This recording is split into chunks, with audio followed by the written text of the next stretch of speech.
Hi, Chris Fox here. I'm on the top of 6133 and I have a sea of RDCs all around me.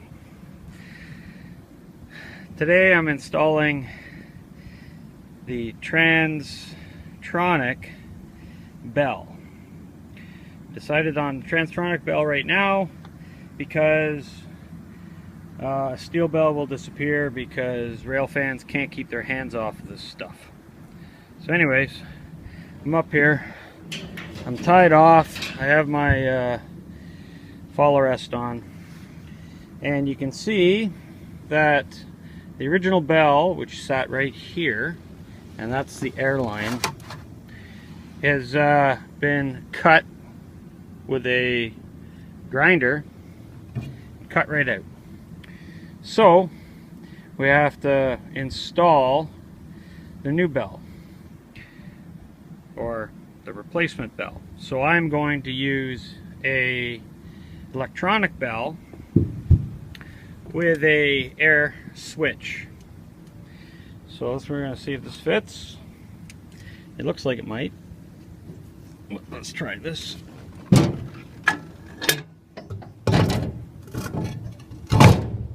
How about that? That fits in there just like a glove. So all I need to do is just bolt it down, weld the top of the bolts. Bob's your uncle, Fanny's your aunt, and it's there. Then it's getting the 64 volts up here to power the bell. The air is here.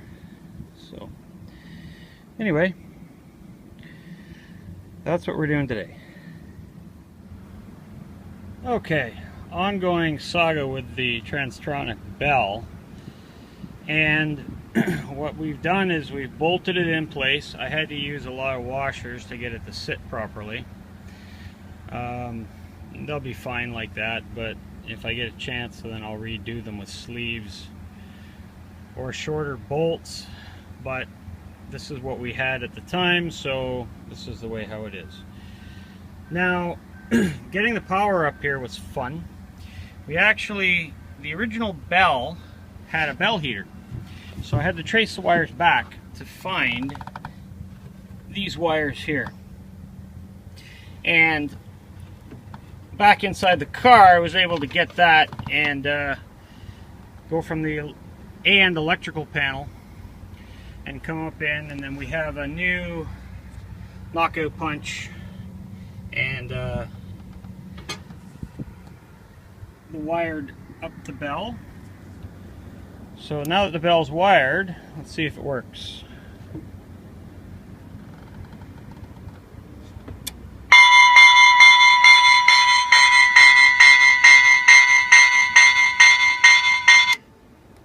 Not bad. Not too bad at all. Alright, I would do it with the air, but I can't be up here and down there and pull the air bell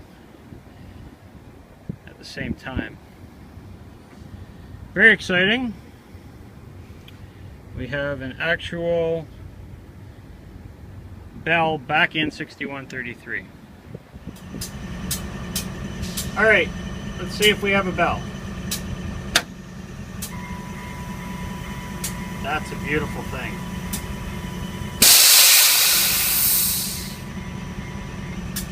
Absolutely fantastic.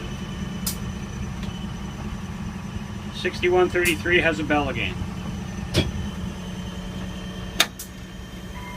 That's just fantastic. That's awesome. I'm so happy. Alright. Thanks for watching.